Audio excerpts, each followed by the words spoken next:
I am trying to understand why a large number of African, especially sub-Saharan and West African, abandoned their religion in favor of Christianity. Is it about Christianity simply being a better religion as compared to African traditional religions, or it's because those Europeans that came to African years ago did a really good deceiving us, that our African ways, our culture, our way of life was barbaric and nonsense, and that theirs was the way to go? Because if you are a rational being that have enough common sense and has read the Bible, you already know that Christianity isn't as hot as all get out. It is a religion no one really understands, and the Bible is always interpreted differently by different Christians. If you sample 20 Christians from the masses and ask them to explain a single verse, 18 of them will give different interpretations. The concept of God was nothing new to Africa. It didn't arrive with Europeans. Before the arrival of Christian missionaries in Africa, God was already known.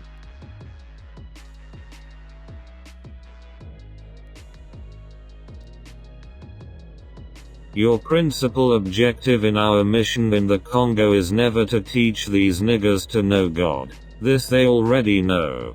They speak and submit to a Mungu, one Zambi, one Zakomba, and what else I don't know. They know to kill, to sleep with someone's wife, to lie and insult is bad. Have the courage to admit it. You are not going to teach them what they know already. Your essential role is to facilitate the task of administrators and industrials, which means you will go to interpret the gospel in the way it will be the best to protect your interests in that part of the world. For these things, you have to keep watch on disinteresting our savages from the richness that is plenty in their underground. To avoid that, they get interested in it, and make you murderous. Competition and dream one day to overthrow you. Your knowledge of the gospel will allow you to find texts ordering and encouraging your followers to love poverty. Like happier are the poor because they will inherit the heaven. And it's very difficult for the rich to enter the kingdom of God. You have to detach from them and make them disrespect everything which gives them courage to affront us. I make reference to their mystic system and their war fetish, warfare protection, which they pretend not to want to abandon, and you must do everything in your power to make it disappear. Your action will be directed essentially to the younger ones, for they won't revolt when the recommendation of the priest is contradictory to their parents' teachings. The children have to learn to obey what the missionary recommends. Who is the father of their soul? You must singularly insist on their total submission and obedience. Avoid developing the spirit in the schools. Teach students to read and not to reason.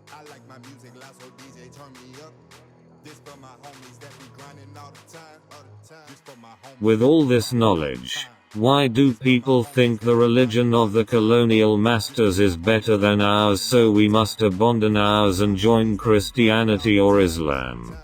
Now if you believe a supernatural created all of us, and that being is all-knowing, then this supernatural being would have communicated with all of the different people of the world in ways that each would understand.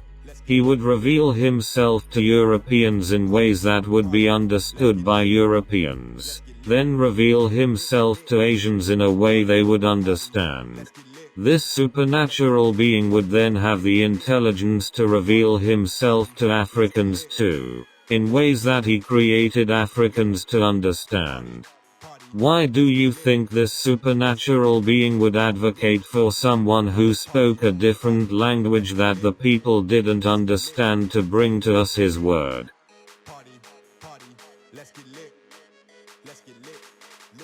Quran 14:4 says, "Never have we sent a messenger but he has addressed his people in their language that he may fully expound his message to them."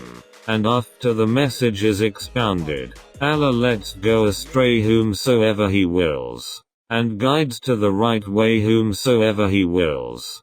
He is the All-Almighty and All-Wise. With these information, all races of humans should have had messengers who spoke their language.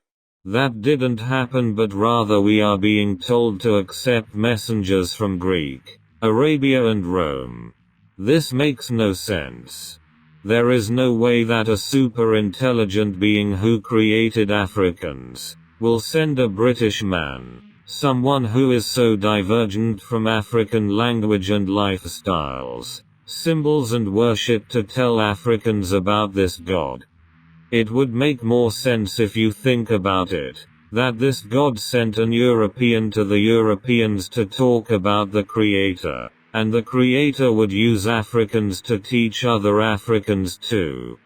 The Creator didn't send Europeans to teach Africa about the Creator. The Creator already revealed the power to Africans through the intermediaries that existed in pre-colonial Africa. A distinction between the African God and Christian God is that the African God is not jealous. The African God will not kill innocent babies, would not order his people to turn against each other.